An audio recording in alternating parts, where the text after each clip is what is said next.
सैकड़ों मुस्लिमों ने अधिकारी को पीटा। भड़क गए सुप्रीम कोर्ट के वकील। वायरल वीडियो देख रूह कांप जाएगी।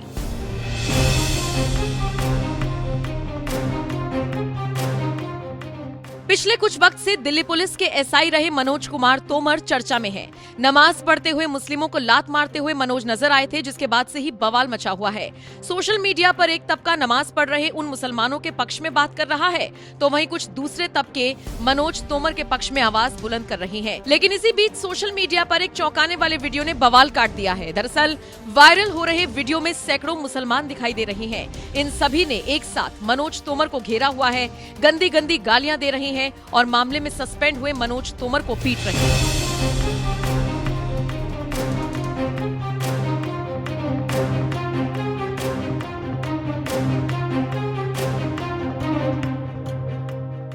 इस वीडियो को देखने के बाद से ही इन मुसलमान लड़कों के खिलाफ तो कार्रवाई की मांग हो ही रही है।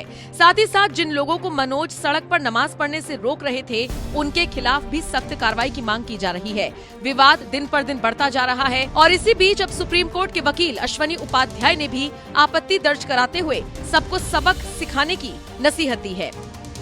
वीडियो शेयर करते हुए अश्वनी उपाध्याय ने लिखा, 2024 का वीडियो देखिए, 2047 की कल्पना करिए। समाधान: समान दंड संहिता, समान न्याय संहिता, समान शिक्षा संहिता, समान पुलिस संहिता, समान नागरिक संहिता, समान धर्मस्थल संहिता, नशा नियंत्रण कानून, घुसपैठ नियंत्रण कानून, भ्रष्टाचार नियंत्रण कानून, धर्मांतरण नियंत्रण कानून, जनसंख्या नियंत्रण कानून। आपको बता दें, दिल्ली के इंद्रलोक से मनोज तोमर का नमाज पढ़ते हुए मुसलमानों को लात मारने का एक वीडियो वायरल हुआ था, जिसके बाद से ही बवाल मचा हुआ है। हालांकि कहा जा रहा है कि 30 सेकंड के वीडियो को वायरल कर मनोज को फंसाया जा रहा है, उनके खिलाफ प्रोपेगेंडा फैलाया जा रहा है। मुस्लिमों को बार बार रोका जा रहा था, प्यार से समझाया जा रहा था, लेकिन वो मान ही नहीं रहे थे। इसीलिए गुस्साए अधिकारी ने इस तरह का कदम उठाया। खैर, फिलहाल एसआई को सस्पेंड कर दिया गया है, लेकिन इस तरह से उनको घेर कर उन पर हमला करना ये कहां तक जायज है? इसी सवाल के साथ अब इन मुसलमानों के खिलाफ कड़ा एक्शन लेने की मांग की जा रही है। हालांकि इस पूरे मामले पर डीसीपी नॉर्थ दिल्ली के एक्स अकाउंट पर सफाईनामा पेश किया गया है। डीसीपी नॉर्थ दिल्ली के एक्स अकाउंट पर लिखा गया, This is wrong information. The mentioned SI is not present in this video. The video is not of yesterday but of Friday 8th of March when protesters had gathered in Indralok. Locals escorted police officers to the police post after which shuffle took place. फिलहाल आप इस खबर को लेकर क्या राय रखते हैं, comment करके जरूर बताएं। दिल्ली के सब इंस्पेक्टर मनोज तोमर ने नमाज पढ़ते समय एक दो लोगों को धक्का दे दिया पीछे से, अब उस पर बवाल मचा हुआ है। कुछ लोग मनोज तोमर के समर्थन में ट्वीट कर रहे हैं, वीडियो शेयर कर रहे हैं। कुछ लोग मनोज तोमर के विरोध में ट्वीट कर रहे हैं, वीडियो शेयर कर रहे हैं। कुछ लोग सेकुलरिज्म के खिलाफ खतरा बता रहे हैं, कुछ लोग दूसरी बात कर रहे हैं। लेकिन इस समस्या का मूल कारण क्या है, अस्थायी समाधान क्या है, इस पे कोई नहीं बोल रहा है। मैं बार बार कहता हूं, तू मैं करने, आरोप प्रत्यारोप करने, नूरा कुश्ती करने, बतौलेबाजी करने, सड़क पे हंगामा करने, कैंडल मार्च करने से कोई फायदा नहीं होगा। समस्या ज्यों की त्यों है, और बल्कि मैं तो कह रहा हूं बढ़ रही है। पर डे समस्या बढ़ती चली जा रही है। पहली बात तो सड़क पे नमाज क्यों होनी चाहिए? अगर शुक्रवार को सड़क पे नमाज हो सकती है, फिर तो शनिवार को उसी सड़क पे सुंदरकांड शुरू हो सकता है, फिर अगले दिन संडे को भी वहां पे पूजा शुरू हो सकती है। अल्टीमेटली अगर इस्लाम में केवल फ्राइडे को नमाज होती है, तो सनातन धर्म में तो 7 के 7 दिन किसी न किसी देवता का है। रविवार को सूर्य भगवान की पूजा होती है, सोमवार को शंकर जी की पूजा होती है, मंगलवार को हनुमान जी की पूजा होती है, बुधवार को गणेश जी की पूजा होती है, बृहस्पतिवार को भगवान विष्णु की पूजा होती है, शुक्रवार को देवी जी की पूजा होती है, शनिवार को शनिदेव की पूजा होती है। तो 7 के 7 दिन। अब जहां अगर फ्राइडे को नमाज पढ़ी जा रही है, अगर उसी स्थान पे 7 दिन शंकर जी, हनुमान जी, गणेश जी और सबकी पूजा शुरू हो जाए, तो आखिर होगा क्या इस देश में? जैसे मंदिर में पूजा होती है, गुरुद्वारे के अंदर पूजा होती है, चर्च के अंदर पूजा होती है, वैसे मस्जिद के अंदर नमाज क्यों नहीं हो सकती? और जहां तक नमाज, अगर ज्यादा भीड़ बढ़ रही है तो ठीक है, शिफ्टों में कर लो। कोई 2 बजे नमाज कर ले, कोई 3 बजे कर ले, कोई 4 बजे कर ले, कोई 5 बजे कर ले, कोई 6 बजे कर ले। ऐसा क्या जरूरी कि 2 बजे ही सबको करना जरूरी है? अगर अरब में सब लोग 2 बजे करते हैं, वो अपनी सुविधा से करते हैं, तो जरूरी है कि जो अरब में होता वही भारत में हो। और अगर अरब की नकल करनी है तो अरब में तो एक भी मजार नहीं है। मजार बनाना, मजार पे जाना हराम है, इसलिए अरब में एक भी मजार नहीं है। दरगाह बनाना, दरगाह पे जाना हराम है, इसलिए अरब में एक भी दरगाह नहीं है। पक्का कब्रिस्तान बनाना और पक्के कब्रिस्तान पे जाना हराम है, इसलिए अरब में एक भी पक्का कब्रिस्तान नहीं है। तो अगर अरब की नकल करनी है तो एक काम करो, सारे मजार तोड़ो, सारी दरगाह तोड़ो, सारे पक्का कब्रिस्तान खत्म करो। अरब में तो जो कब्रिस्तान होता है कच्चा होता है, उसको रिसाइकिल कर देते हैं। हर 15 साल 20 साल के बाद उसकी पूरी तरीके से खुदाई करके वहां रिसाइकिल करके और उसी एक के ऊपर एक के ऊपर एक दफनाते जाते हैं। तो अगर अरब की नकल करनी है तो भैया फिर तरीका यह है कि काम करो, यहां भी छोड़ दो, मजारे सारी तोड़ो, दरगाह सारी तोड़ो, पक्के कब्रिस्तान सारे हटाओ और जैसे वहां आप फॉलो करते वही करो। या तो आप भारत में रहते हो तो भारत की संस्कृति को मानो, भारत की परंपरा को मानो, वसुधैव कुटुंबकम को मानो, नारीतु नारायणी को मानो, यत नारस्ति पूज्यते रमन्ते तत्र देवता को मानो, भारत के त्योहार को मानो। अब दिक्कत क्या हो रही है, आप भारत को बिल्कुल नहीं मानते, न भारत का त्योहार मनाते हैं, न भारत की विचारधारा से आप सहमत हैं, न वसुधैव कुटुंबकम को मानते हैं, न नारीतु नारायणी को मानते हैं, यत नारस्ति पूज्यते रमन्ते तत्र देवता को नहीं मानते आप अरब का है, लेकिन वो भी आधा अधूरा। अरब का बाकी चीज तो मानते हैं। अरब में जैसे नमाज होती है, जब होती है उसी समय यही करना है। अरब में जैसे त्योहार मनाते हैं, जैसे अपना रोजा तोड़ते हैं, वैसे ही करना है। तो अरब की अगर नकल करना है, अरब की जैसे ही टोपी पहनना, अरब के जैसे ही गमछा रखना, अरब के जैसे ही कुर्ता पैजामा पहनिए, हम आपको मना नहीं कर रहे, लेकिन फिर अरब के तरीके से सड़क पे नमाज मत पढ़िए। अरब में सड़क पे नमाज नहीं पढ़ी जाती है। आज तो मैंने बहुत लोगों से बात किया, 3-4 बातें मुझे अरब वालों ने स्पष्ट बताई। पहली बात, अरब में मजार नहीं है, अरब में दरगाह नहीं है, अरब में पक्का कब्रिस्तान नहीं है। दूसरी बात, अरब में मस्जिद के बाहर नमाज पढ़ी ही नहीं जाती। तो फिर वो फॉलो करिए। लेकिन इसका जो समाधान है, जो मैं पिछले 3-4 दिन से सोशल मीडिया पर देख रहा हूं, ये समाधान नहीं है। कैंडल मार्च कर देंगे, ये कर देंगे, वो कर देंगे, ट्विटर पर वीडियो शेयर कर देंगे, भैया ये समाधान नहीं है। समाधान है कठोर कानून। अगर आप व्यवस्था क्रिएट करेंगे, लॉ एंड ऑर्डर क्रिएट करेंगे, आपको कठोर दंड मिलेगा, इसके लिए कानून बनाना पड़ेगा। अगर आप सड़क के किनारे अवैध निर्माण करेंगे, आपको 100% प्रॉपर्टी जब्त होगी, आपकी नागरिकता भी खत्म होगी और आपको 10 से 20 साल की सजा मिलेगी। ऐसा कानून बनाना पड़ेगा।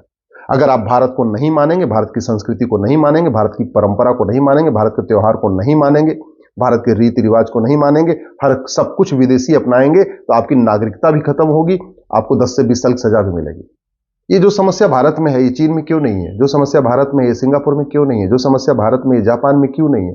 और जो समस्या भारत में, अरब में क्यों नहीं है? सबसे बड़ी बात है, अरब में क्यों नहीं है? आखिर चलो एक बार इस्लाम को मानते हैं तो अरब जैसा ही मान लो, तो अरब में भी तो ऐसे नहीं मानते, तो फिर यहां क्यों है? अगर वास्तव में हम चाहते हैं इस समस्या का अस्थायी समाधान, तो हमको भारत में समान शिक्षा लागू करना पड़ेगा। 10वीं तक 1 नेशन 1 सिलेबस, 1 नेशन 1 करिकुलम, एक देश एक पाठ्यक्रम, एक देश एक किताब। बंगाल वाले बंगाली में पढ़े, गुजरात वाले गुजराती में पढ़े, महाराष्ट्र वाले मराठी में पढ़े, लेकिन समान शिक्षा लागू करना पड़ेगा। ये जो समस्या हुई है ना, मनोज तोमर को आप देख रहे हैं, ये हो रहा है, इसका अस्थायी समाधान चाहते हैं तो हमको विदेशी कुरीतियों को खत्म करना पड़ेगा।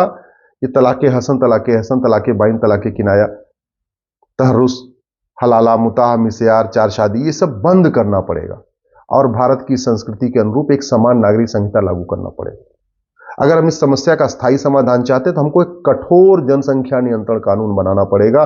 जो हम दो हमारे दो मानेगा, वो उसको भारत की नागरिकता मिलेगी। जो हम दो हमारे दो नहीं मानेगा, उसकी नागरिकता भी खत्म होगी, 10 से 20 साल की सजा भी होगी और 100% प्रॉपर्टी जब्त होगी।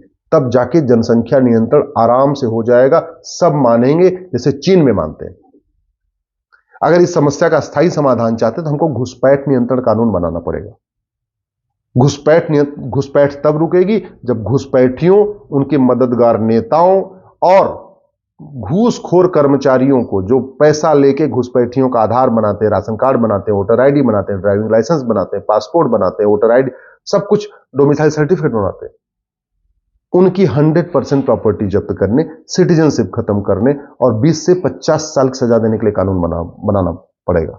जब तक घूसखोरी नहीं रुकेगी ना, तो तक घुसपैठ रुक ही नहीं सकती। घुसपैठी वहां बॉर्डर पे 2000 रुपए देके आते हैं, अंदर आते हैं, 2000 में राशन कार्ड, 2000 में बर्थ सर्टिफिकेट, 2000 में डोमिसाइल सर्टिफिकेट, 3-4 हजार रुपए में ड्राइविंग लाइसेंस, 10,000 रुपए में पासपोर्ट, सब बनवा लेते हैं पैसा दे देकर।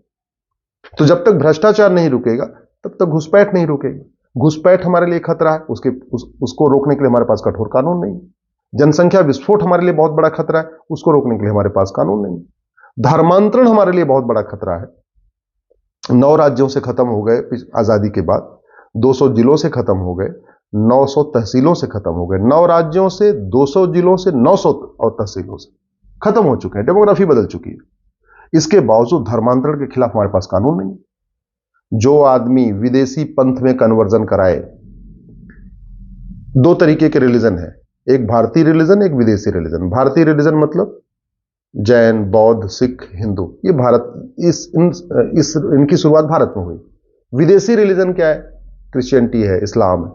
जो आदमी विदेशी रिलीजन में कन्वर्ट कराए, जो विदेशी रिलीजन में कन्वर्ट कराने वालों की मदद करे, उनकी 100% प्रॉपर्टी जब्त करने, सिटीजनशिप खत्म करने, 10 से 20 साल सजा देने के लिए कानून बनाइए। मैं गारंटी के साथ कहता हूं धर्मांतरण कल रुक जाएगा।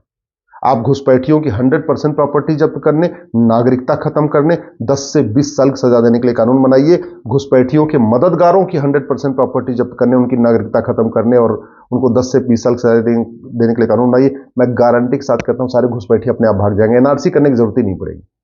सारे घुसपैठी अपने आप छोड़ छोड़ के भाग जाएंगे। केवल उनको 3 महीने का टाइम दे दिया जाए, भैया 3 महीने बाद जो पकड़ा जाएगा, सिटीजनशिप भी खत्म होगी, नागरिकता भी खत्म होगी और 10 से 20 साल जेल में रहना पड़ेगा, अपने आप भाग जाएगा। अगर हम वास्तव में चाहते हैं कि ये जो समस्या हुई है दिल्ली में ये रुके, तो हमें भारत में जस्टिस विद इन ईयर लागू करना पड़ेगा। 1 साल के अंदर सजा मिलेगी, मतलब कानून कठोर हो और सजा 1 साल में मिले। वो तभी हो सकता है जब भारत में ये जो घटिया कानूनों का मकड़जाल चल रहा है ना, 50 कानूनों का मकड़जाल, घूसखोरी का अलग कानून, जमाखोरी का अलग कानून, मिलावटखोरी का अलग कानून, कालाबाजारी का अलग कानून, नशा तस्करी का अलग कानून, मानव तस्करी का अलग कानून, सोना तस्करी का अलग कानून, आतंकवाद का अलग कानून, अलगाववाद का अलग कानून, कट्टरवाद अलग कानून, जिहाद अलग कानून, मजहबी उन्माद, ये घटिया कानून फेंकना पड़ेगा उठा उठा के। हमको अमेरिका के फेडरल पिनल कोड जैसा 1 नेशन 1 पिनल कोड बनाना पड़ेगा, 1 नेशन 1 पुलिस कोड बनाना पड़ेगा, जुडिशियल चार्टर लागू करना पड़ेगा, पुलिस चार्टर लागू करना पड़ेगा। 1 घंटे के अंदर FIR हो, 1 महीने के अंदर जांच पूरी हो, एक हफ्ते पे तारीख लगे और साल भर के अंदर फैसला हो। ये व्यवस्था लागू करना पड़ेगा। इसके बिना कुछ नहीं होगा। नहीं तो याद रखिए 1947 में भी दुकान, मकान, घर, परिवार सब कुछ छोड़ के भागे थे, और अगर कानून नहीं बदला तो 25 साल के बाद फिर सब छोड़ के भागना पड़ेगा।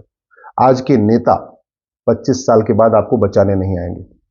आज के अभिनेता, आज के लेखक, आज के बुद्धिजीवी, आज के पत्रकार, आज के कलमकार, आज के महामंडलेश्वर, आज के मठाधीश, आज के कथावाचक, आज के भागवत कथावाचक, ये जिनके भरोसे आप बैठे हुए, ये 25 साल के बाद आपके बच्चों को बचाने नहीं आएंगे।